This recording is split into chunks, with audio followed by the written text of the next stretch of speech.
Allahumma salli ala Sayyidina Muhammad wa ashrikna zalimin bi zalimin wa akhrijna min baini salimin wa ala alihi wa sahbihi ajma'in.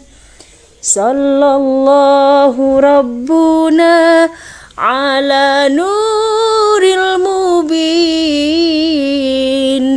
Ahmad al-Mustafa Sayyidil mursalin wa ala alihi wa sahbihi ajma'in wa ala alihi wa sahbihi ajma'in. Dan masih setia bersama kami pada sore ini. Masih di hari yang sama, hari ini Jumat 10 Desember 2021, kembali lagi bersama kami dalam acara Parade Literasi Madrasah dengan tema Inspirasi Menuju Pendidikan Kelas Dunia Sesi 2. Setelah sesi 1 kita dipaparkan oleh narasumber-narasumber yang keren-keren Ibu Bapak ya. Dan ini juga seperti yang Fraudian sampaikan bahwa ternyata guru-guru madrasah kita ini banyak sekali potensinya, dan alhamdulillah melalui kegiatan ini potensi-potensi itu tergali. Nah, masih di hari yang sama sesi 2 kali ini kita juga masih akan membedah buku dari rekan-rekan inspiratif kita, guru-guru madrasah se-Indonesia. Sebenarnya ada 3 pemateri yang akan berbagi pada sesi 2 kali ini. Saya cek dulu kehadirannya. Di sini sudah ada Bapak Ahmad Sulaiman dari MAN Purwakarta. Assalamualaikum Bapak. Assalamualaikum Bu. Ya, sudah standby ya Pak ya. Dan juga ada Bu Harti Hali dari Banggai. Assalamualaikum Bu Harti. Waalaikumsalam warahmatullahi wabarakatuh, Ibu Ani. Ya, ini sudah standby 2. Saya cek satu lagi Ibu Bapak ya, ada Pak Andri Adi Mustika dari Kabupaten Goa. Apakah sudah hadir? Saya cek tadi belum hadir ya. Baik, kalau tidak ada, baik, kalau tidak ada, berarti sisi ini kita akan ada 2 pemateri hebat. Nah Ibu Bapak, ada yang khas nih di tengah sore-sore nanti, kita dimohon Ibu Bapak menyimak hingga akhir, karena nanti dari pemateri kita akan ada door prize, begitu ya Bu Harti ya. Nah, supaya nggak ngantuk ya sore-sore gini. Baik, kita mulai langsung saja. Sama seperti sesi 1, kita akan melaksanakan presentasi secara paralel. Untuk setiap masing-masing narasumber kami berikan waktu 30 menit, 20 menit untuk pemaparan untuk sesi tanya jawab. Nah, sebelum kita masuk ke presenter pertama, Bapak Ahmad Sulaiman, maka izinkan saya terlebih dahulu untuk membacakan CV singkat beliau. Nama Ahmad Sulaiman, beliau merupakan Personal Excellence and Grow Up Together. Pengalaman 17 tahun dalam pendidikan, penulis buku favorit, pembelajaran aktif, trainer BNSP.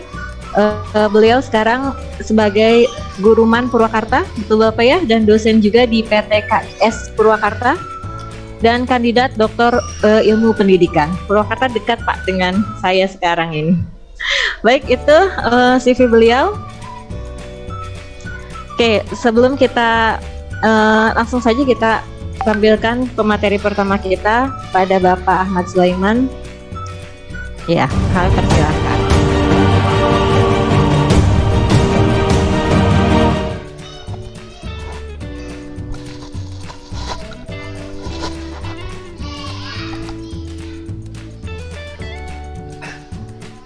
Baik, Bapak Ahmad Sulaiman. Baik. Bismillahirrahmanirrahim. Assalamualaikum warahmatullahi wabarakatuh. Waalaikumsalam warahmatullahi wabarakatuh. Alhamdulillah alladzi anzala sakinata fi qulubil mu'minin liyazdadu imana ma'imanihim. Asyhadu an la ilaha illallah wa asyhadu anna Muhammadan abduhu wa rasuluh, amma ba'du. Yang terhormat Bapak Direktur Jenderal Pendidikan Islam Kementerian Agama Republik Indonesia, yang kami hormati Bapak Direktur GTK Madrasah, yang kami hormati Bapak Koordinator Komponen 3, dan tak lupa yang kami hormati juga para panitia, juga ini moderator. Ini terima kasih Bu atas kesempatannya. Tak lupa kepada para narasumber dan semua yang hadir di sini. Izinkan saya sedikit berbagi mengenai beberapa hal. Namun nampaknya apa yang saya sampaikan ini tidaklah berlebihan, mengingat apa yang tadi disampaikan oleh dua pemateri sebelumnya sangat luar biasa.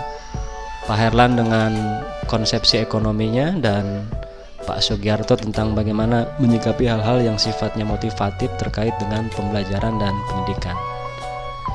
Baik Ibu Bapak, sebelumnya saya ingin menyapa terlebih dahulu. Bagaimana kabarnya Ibu Bapak sekalian? Mudah-mudahan sehat ya.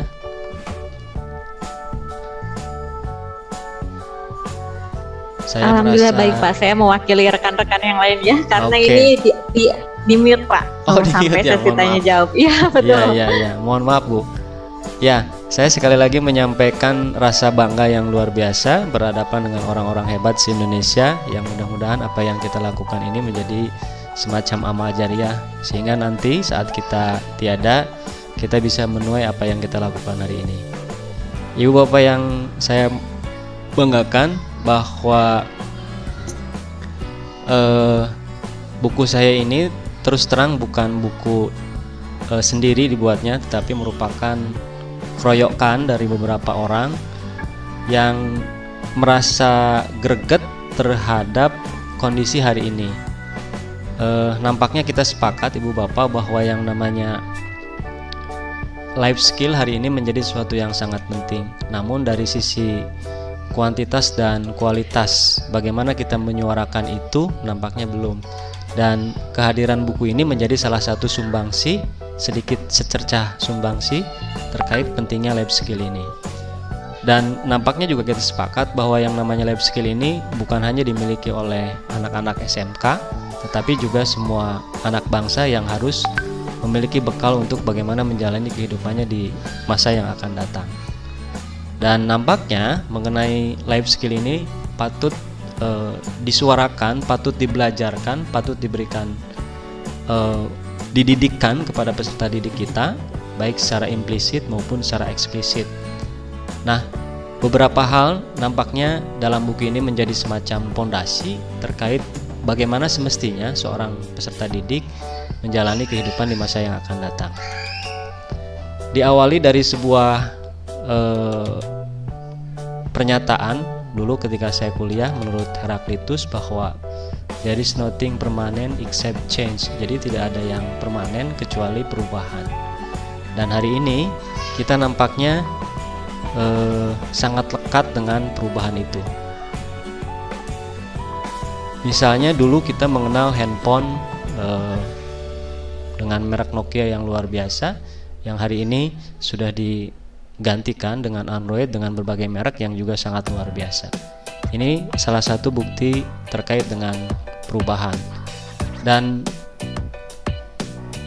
aspek lain misalnya kereta api, kita sudah melihat satu perubahan yang dahsyat, bagaimana kemudian kereta api cepat bisa melaju di darat yang luar biasa. Ini menunjukkan bahwa yang namanya perubahan adalah sunatullah. Atau misalnya ini moda transportasi online yang hari ini kita kenal, dulu kita tidak mengenal ini. Bahkan sederet perubahan-perubahan lain yang kita kenal juga hadir di tengah-tengah kita. Bahkan hari ini yang namanya gadget, yang namanya internet menjadi sesuatu yang sangat tidak terelakkan dalam kehidupan sehari-hari. Moda belanja pun nampaknya kita sudah beralih dari moda manual menjadi moda otomatisasi menggunakan aplikasi, menggunakan handphone di jari jemari kita. Nah, izinkan saya share video terkait bagaimana begitu masifnya ini ilustrasi dari internet terkait dengan bagaimana internet itu begitu merasuk pada ruang-ruang kita. Jadi ini nampaknya yang harus kita antisipasi sebagai seorang guru, bagaimana kita itu bisa memberikan pendidikan yang tepat terkait dengan adanya kehadiran internet. Izin share video ya Ibu Bapak, saya dapatnya ini dari YouTube.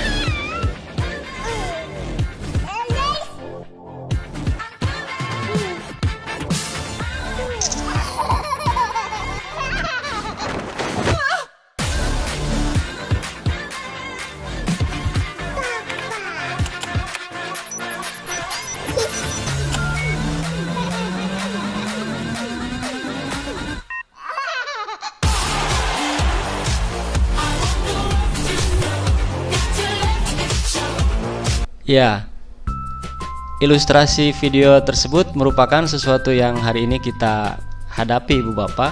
Kita tidak mungkin lepas dari perubahan yang ada pada diri kita sekalian di konteks kehidupan di abad 21 ini. Dan ada satu pertanyaan yang kemudian, karena buku ini sesungguhnya area yang harus diberikannya itu pembacanya adalah siswa dan mahasiswa. Ada satu pertanyaan penting yang harus kemudian dijawab. Menurut data penelitian McKinsey Global Institute, bahwa katanya di tahun 2030 ada sekitar 800 juta pekerjaan yang akan terotomatisasi dan akan muncul banyak profesi baru yang sebelumnya tidak ada. Apa yang hilang? Misalnya hari ini beberapa jenis pekerjaan sudah mulai hilang ya Ibu Bapak, digantikan dengan robot. Dan hari ini misalnya juga ada profesi-profesi baru yang sebelumnya tidak ada. Misalnya jadi data analis, jadi YouTuber dan lain sebagainya, itu merupakan profesi-profesi yang menggiurkan. Nah, apa yang harus kemudian kita siapkan? Nah, dalam konteks kita sebagai guru memberikan prinsip-prinsip pondasi kepada peserta didik yang memang harus kemudian dibekali. Nah, ini ilustrasi terkait dengan bahwa keberadaan sisi manusia, sisi kita itu akan tereliminasi perlahan-lahan oleh robot. Artinya, kalau kita tidak memiliki kemampuan, tidak memiliki nilai lebih, ya betul-betul maka kita akan hilang dari peredaran. Nah, namun ada satu celah bagaimana kita memberikan semangat kepada peserta didik kita bahwa yang namanya hidup memang harus bertumbuh, harus berubah, dan harus bagaimana mengantisipasi perubahan. Dan isi buku ini memberikan prinsip-prinsip bagaimana seharusnya kita memiliki berbagai macam pondasi-pondasi dalam menjalani kehidupan. Nah, apa saja pondasi itu? Yang pertama adalah never ending improvement. Nah, pondasi ini harus dimiliki oleh siapapun kita yang hidup di zaman digital hari ini. Apakah dengan cara sendiri, dengan cara belajar, dengan cara membaca, menulis, dan lain sebagainya. Nah, pondasi ini nampaknya harus kita sharekan kepada peserta didik agar bahwa yang namanya pendidikan itu tidak hanya sekedar di ruang-ruang kelas. Yang berikutnya adalah open feedback. Open feedback itu merupakan saat kita misalnya menerima satu masukan, satu kritik dari orang lain, maka kita tidak semacam baper, tidak semacam mencari kesalahan, tetapi sebagai bentuk muhasabah atau sebagai bentuk evaluasi bagi diri kita. Dan yang berikutnya adalah willing to create impact. Jadi bagaimana kita berkeinginan kuat untuk memberikan dampak positif pada orang lain. Sebab hanya orang-orang yang memiliki kebermanfaatan lah yang pada akhirnya nanti akan tetap eksis di zaman ini. Nah, para hadirin yang luar biasa, para guru-guru hebat se-Indonesia, bahwa never ending improvement ini prinsipnya adalah bagaimana kita menerjemahkan bacaan Iqra, membaca, menganalisa, dan kemudian mengevaluasi apa yang harus kita lakukan. Prinsipnya adalah bagaimana kita dengan sumber daya yang ada memiliki semangat untuk meningkatkan kualitas diri. Tanpa ada semangat ini, maka kita dimanapun hidup, maka tidak akan menjadi orang yang memiliki nilai manfaat bagi orang lain. Yang kedua adalah open feedback. Open feedback ini bagi sebagian orang merupakan sarapannya orang-orang yang sukses. Dalam banyak buku misalnya kita melihat bahwa bagaimana orang itu melihat pada sisi positif yang orang lain sampaikan negatif pada diri kita. Sebab kita hanya mampu melihat diri kita di cermin, dan terkadang kita lupa melihat cermin, dan saat kita diperlihatkan cermin kita oleh orang lain, kita justru memberikan tanggapan yang negatif. Nah, hal inilah yang harus kemudian diubah orientasinya, diubah pemikirannya, persepsi dan pandangannya, bahwa yang namanya kritik saran dari orang lain adalah sesuatu yang akan membuat kita berubah, yang akan membuat kita menjadi orang yang memiliki nilai luar biasa. Dan yang ketiga, ibu bapak sekalian, adalah willing to create impact. Ini adalah terkait prinsip-prinsip bagaimana kita bisa memberikan sesuatu yang bermanfaat bagi orang lain. Dalam hadis anfa'uhum linnas. Nah, terkait ini izinkan saya juga share satu buah video yang mudah-mudahan bisa memberikan semacam menggugah tentang bahwa yang namanya berbuat baik itu harus dilakukan terus-menerus.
Ya, ibu bapak, dulu saat saya pertama nonton video ini saya begitu menangis ibu bapak ketika dalam video itu diilustrasikan yang memberi kebaikan itu tersenyum.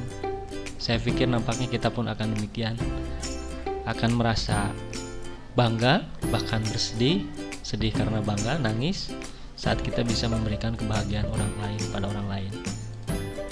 Nah, ibu bapak, fondasi-fondasi itulah yang harus kemudian kita sampaikan pada peserta didik, dan langkah-langkah untuk menuju itu dirumuskan dengan 4 on.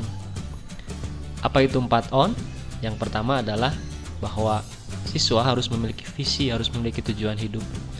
Tanpa tujuan, ya kita tidak akan mampu melangkah sesuai dengan arah yang ditentukan.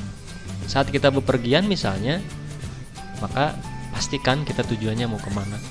Kalau tidak ada tujuan, maka kita entah kemana nyampe. Yang kedua adalah action. Setelah kita melihat tujuan, ya tentu kita melangkah. Kita misalnya mau pergi ke satu tempat, misalnya ke Jakarta atau kemana, vision tujuan kita, tapi kita nggak melangkah, kita nggak bepergian, kita nggak beli tiket misalnya, maka tidak akan pernah nyampe pada tujuan itu. Dan yang berikutnya adalah menjalani aktivitas kita itu sesuai dengan passion. Passion itu adalah semacam keahlian diri yang kita miliki, bakat kita posisinya di mana.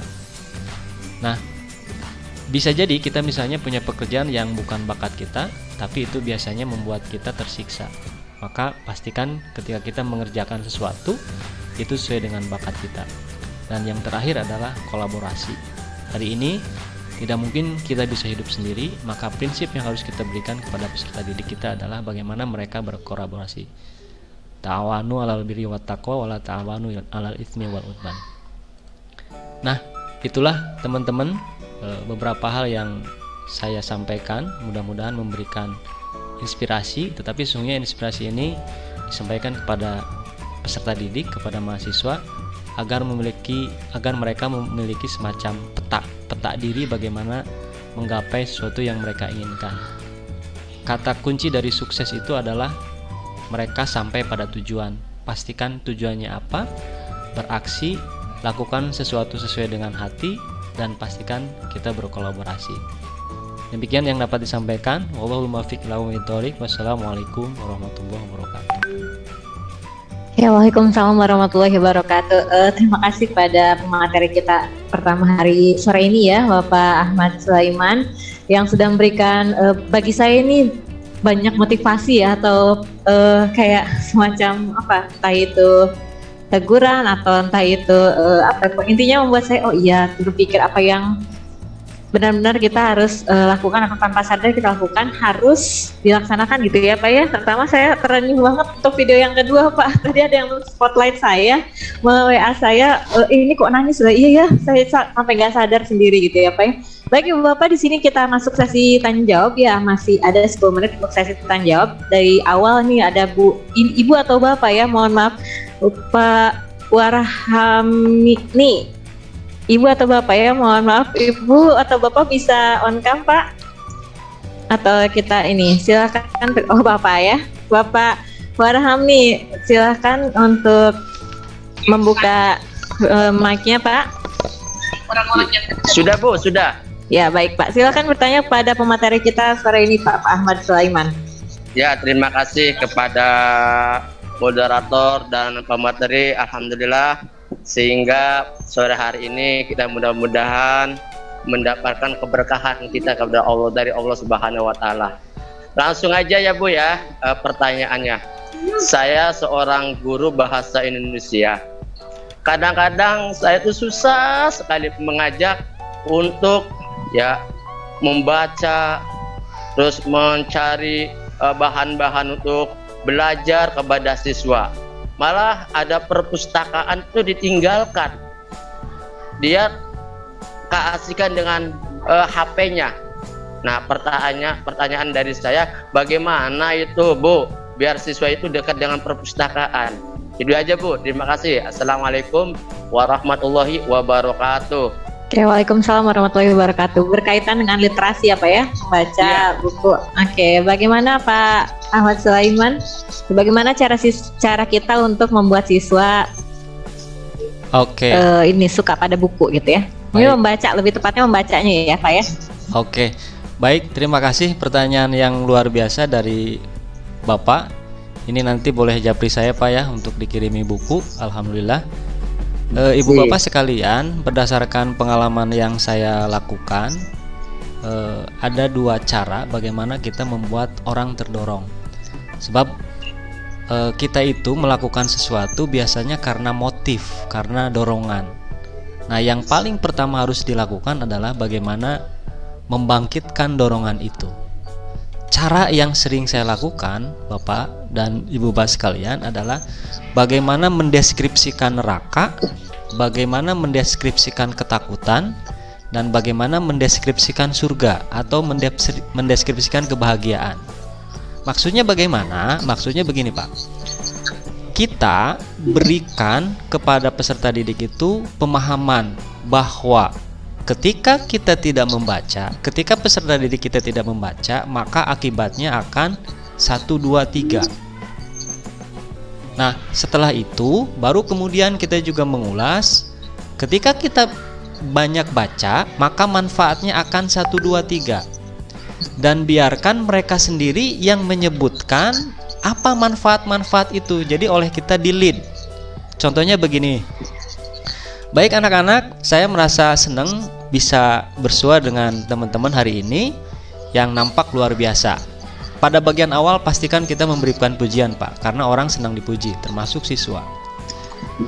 Sebelum melanjutkan pembelajaran, Bapak ingin share dulu ke teman-teman siswa nih, ke kalian. Menurut kalian nih, apa sih akibatnya kalau kita itu kurang baca? Nah, biarkan anak menjawab terlebih dahulu poin-poin kekhawatiran, ketakutan-ketakutan ketika mereka tidak bisa baca. Baru kemudian manfaat-manfaat saat banyak baca. Nah, lalu bagian terakhir adalah call to action. Call to action itu ajakan. Nah, coba teman-teman simpulkan nih dari dua ilustrasi pertanyaan Bapak tadi, kira-kira penting nggak kalau kita banyak baca? Jadi biarkan mereka membuat simpulan sendiri, dan biarkan mereka juga membuat semacam ajakan pada dirinya sendiri. Nah, kalau penting, maka kira-kira harus bagaimana? Nah, mungkin mereka pasti akan, kalau yang sedang fokus dan berpikiran sehat, berakal sehat, tentu mereka akan jawab, harus banyak baca, Pak. Nah, betul teman-teman anak-anak.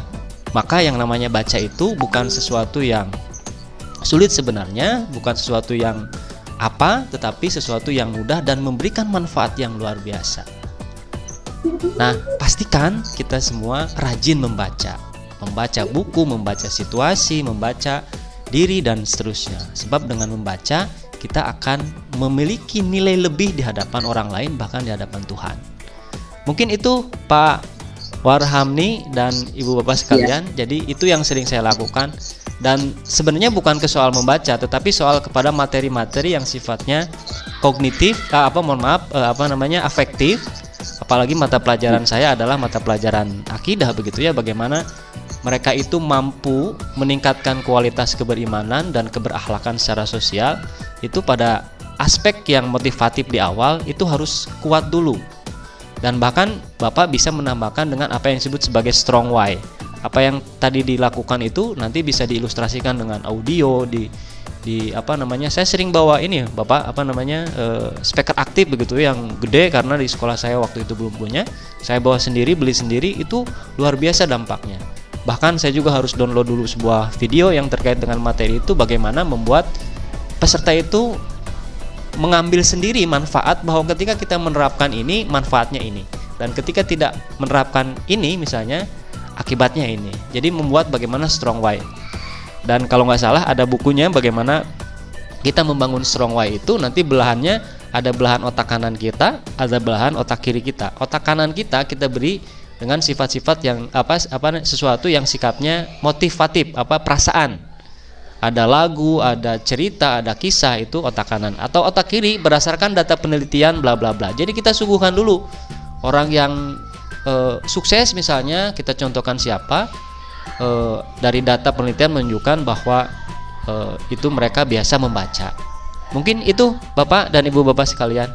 Saya kembalikan sementara kepada Ibu moderator.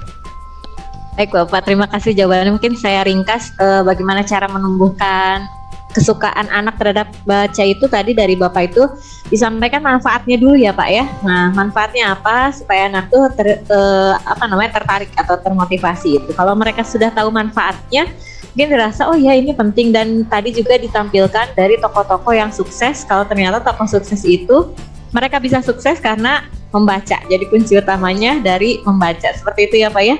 Mungkin ini Pak, karena kita keterbatasan waktu, saya berikan satu lagi kesempatan pada Ibu Bapak yang di sini untuk bertanya. Nah, di sini ini tuh banyak yang raise hand Pak, tapi raise hand-nya itu mau mengikuti door prize gitu ya. Tapi ini ada yang ingin bertanya Bapak, Bu ini ya, Bu Fitri Liani dari tadi sudah raise hand. Nah, saya spotlight. Nah, silakan Bu Fitri Riani untuk bertanya langsung pada narasumber kita sore ini. Masih mute Pak? Ibu? Udah. Nah, sudah Bu, sudah. Silakan Bu. Bapak pemateri, terima kasih juga Ibu moderator. Subhanallah sekali ya, tadi materi singkat padat tapi itu luar biasa ya. Terutama saya kaitan dengan guru, saya seperti Pak siapa ya tadi yang dari Jakarta Tebet ya. Saya juga guru bahasa Indonesia di MAN 1 Serang. Yang saya mau tanyakan Bapak tadi kan subhanallah artinya sebagai seorang guru, apalagi kaitannya dengan siswa, tujuan dulu nih harus apa nih sehingga nanti itu akan memotivasi siswa. Tetapi masalahnya kan kalau saya sering melihat di pengalaman saya pribadi nih, siswa kan beragam dari latar belakang, baik budaya maupun sosial ya Pak ya. Terus kondisi di rumah, lingkungan. Sering saya sebagai guru udah dari kantor tuh, iya pokoknya ini mau saya sampaikan nih, artinya sudah bulat tujuannya. Tapi saya udah coba maksimal seperti di awal, yuk kita fokus dulu, saya kasih permainan dulu gini. Tapi memang ada sering beberapa entah karakter atau bagaimana itu siswa itu tetap yang ada aja bawaannya yang nggak sedikit yang ungah-ungah kayak nggak semangat gitu ya. Nah, yang saya mau tanyakan biar tujuan ini sama-sama tercapai ini ya, artinya di dalam proses pembelajaran itu sendiri, bagaimana cara menumbuhkan tujuan siswa itu sendiri gitu, sehingga mereka dari rumah itu memang niat ke sekolah itu tidak hanya, saya sering ke siswa saya bilang, nah kalian tuh jangan jadi siswa P4 D4 P1 dong. Apa Bu? Datang duduk dengar diam pulang, datang duduk dengar diam pulang. Saya bilang begitu. Jadi nggak tahu apa hasil kalian hari ini nih. Karena hanya yang penting datang, udah tuh duduk, dengar ditanya diem, kata saya tuh mah. Terus gimana biar cepet-cepet pulang tapi nggak nyampe ke rumah, akhirnya nggak tahu nyangkut kemana. Saya bilang begitu ke mereka. Ya tapi ya itu tadi, saya ya pengen tahu bagaimana sih Pak menumbuhkan semangat siswa itu sendiri untuk tahu nih tujuan saya sekolah ini hari ini nih apa gitu. Itu loh Pak. Matur suwun ini Pak ya. Terima kasih Pak narasumber kita ini berhubungannya dengan kalimat terakhir ya tadi, sukses itu harus sampai pada tujuan. Nah, menurut Ibu Fitri ini tadi bagaimana justru menumbuhkan atau mengarahkan siswa pada tujuan itu ya Bu ya? Ya baik, silakan Pak narasumber Pak Ahmad Sulaiman. Oke, baik. Terima kasih Bu Fitri Liani dari MA Negeri 1 Serang. Luar biasa pertanyaannya ini. Boleh nanti juga chat ke saya ya untuk dapat buku. Oke, saya pernah ngajar Bu. Jadi di pertemuan awal saya menggunakan pendekatan hypnoteaching Bu. Hypnoteaching itu bukan menghipnotis kemudian kita ngapa-ngapain ya, tapi bagaimana mengarahkan mereka pada sisi alam bawah sadar supaya mereka tergerak dengan sendirinya. Jadi pada awalnya saya sampaikan tentang pakai slide dan pakai musik yang kuat, sound systemnya harus bagus Bu. Nah, saya kemudian berusaha membawa alam bawah sadar mereka dengan cara anak-anak silahkan sambil musik musik instrumen jalan. Coba teman-teman bayangkan saat teman-teman sukses, kira-kira apa nih teman-teman yang akan peroleh? Silahkan bayangkan dan bayangkan. Kita akan dihargai, kita akan memperoleh banyak hal, kita mampu membuat menghajikan orang tua, seterusnya. Buat mereka merenung dulu. Namun lalu kemudian diarahkan stepnya. Namun itu semua teman-teman ternyata harus dilalui, harus ada prosesnya. Dan prosesnya adalah bagaimana kita hari ini belajar. Teman-teman bagaimana hari ini bersekolah di sini. Nah, tentu semua tujuan itu teman-teman akan tercapai kalau hari ini misalnya kita bersekolah dengan baik, belajar dengan baik. Tidak mungkin dong kita misalnya akan memperoleh pada cita-cita itu kalau kemudian hari ini kita belajarnya tidak baik. Dan hari ini misalnya kita tidak menghormati guru dan seterusnya diarahkan. Nah, pengarahan itu diarahkan kepada apa yang semestinya dilakukan oleh siswa. Dan setelahnya mereka kemudian sekali lagi diajak semacam call to action, diajak secara perlahan-lahan. Nah, teman-teman mengingat bahwa yang namanya bahagia itu harus dicapai, sukses itu harus dicapai, dan itu tidak mudah, tetapi mari kita jalani bareng-bareng. Mari teman-teman belajar dengan baik, bersungguh-sungguh, sebab ketika hari ini teman-teman belajar ibarat menanam, satu saat teman-teman akan memanen. Nah, pastikan hari ini teman-teman belajar dengan baik. Pastikan teman-teman hari ini menghormati guru, dan pastikan teman-teman datang dengan disiplin. Pastikan teman-teman juga mengerjakan tugas sesuai dengan tepat waktu. Nah, dari yang saya lakukan itu, Ibu Bapak, alhamdulillah berhasil. Di kelas itu mereka, karena situasi instrumen yang saya sampaikan itu begitu sedih begitu ya, membuat mereka pada akhirnya kemudian pada menangis. Bahkan dalam satu materi lain, saya arahkan ke materi lain, saya sudah share link YouTube-nya di di chat ini. Itu video yang tanpa saya rekayasa, Ibu Bapak. Itu di tag karena saya meminta seorang anak ngedadak di tag, dan alhamdulillah mereka itu mampu bagaimana menyadari apa yang semestinya dilakukan, kemudian meyakini apa yang harus dilakukan itu sebagai sebuah kebaikan dan mau beraksi. Sebab yang namanya pendidikan nilai, pendidikan moral itu adalah ada 3 hal. Pertama adalah terkait pengetahuan moral itu sendiri, perasaan moral itu sendiri, dan terkait dengan aksi moral itu sendiri. Nah, tentu semuanya ini di awal kita melandasi prinsipnya adalah bagaimana kita memantik sisi kesadaran mereka untuk berbuat, sisi kesadaran kita untuk memberikan kepada mereka informasi yang tepat, baik pada aspek otak kanan dan aspek otak kiri. Sebab kalau seseorang motivasinya sudah terbangun, dalam tanda petik disuruh untuk ngapa-ngapain, melakukan apa-apa, tugas dalam proses pembelajaran, itu akan lebih mudah ketimbang sebelumnya tidak dilakukan proses itu. Nah, proses ini harus dilakukan di awal pertemuan. Ketika di pertemuan-pertemuan berikutnya itu bagaimana melaksanakan itu semua sesuai dengan materinya masing-masing. Tuh Bu Fitri dan teman-teman, mudah-mudahan memberikan sedikit inspirasi terkait bagaimana cara kita mengubah dalam pembelajaran. Sebab yang namanya pembelajaran itu kita harus meyakini hari ini bukan hanya sekedar materi. Paradigma dan konsepsinya bukan materi, tapi kompetensi. Dan dalam pelajaran akidah akhlak, pelajaran yang saya ampuh, ada 4: sikap spiritual, sikap sosial, aspek kognisi. Dan kognisi pun ketika saya cek di KMA 183 2019 itu bukan lagi C1 C2, rata-rata C4, menganalisis. Sehingga mau tidak mau pendekatan pembelajaran yang harus kita lakukan betul-betul saintifik. Dan kompetensi yang terakhir adalah terkait dengan kompetensi psikomotor. Nah, 4 hal itu bagaimana kita laksanakan dalam proses pembelajaran. Jadi kita menilai dengan keutuhan kompetensi yang harus dimiliki oleh peserta didik. Tentu ini tidak mudah, tetapi saya pikir pasti ada jalan untuk bagaimana kita melakukan yang terbaik untuk bangsa ini melalui cara kita yang inovasi dalam membuat pembelajaran yang berbeda.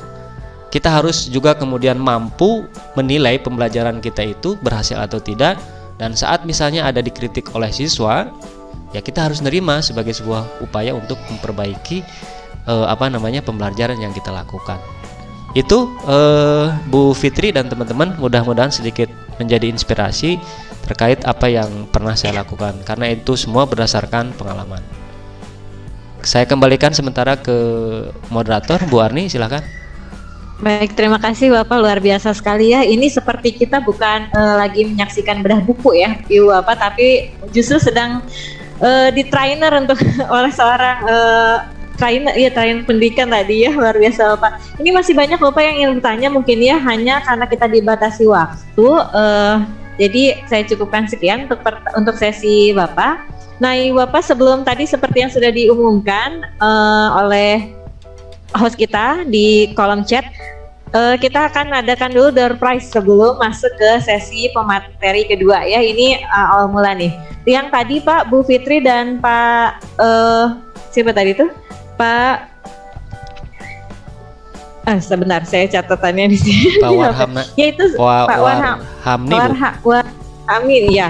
Itu ya Pak, dapatkan buku dari Bapak, betul ya Pak ya. Kalau misalkan tidak langsung ke Bapak, saya tadi sudah menchat Japri ke Bapak Warhamni untuk chat ke saya, minta alamatnya, nanti saya sampaikan ke Bapak pemateri kita. Baik itu Bapak, sekali lagi terima kasih Bapak Ahmad Sulaiman yang telah memberikan pemaparan materi yang luar biasa.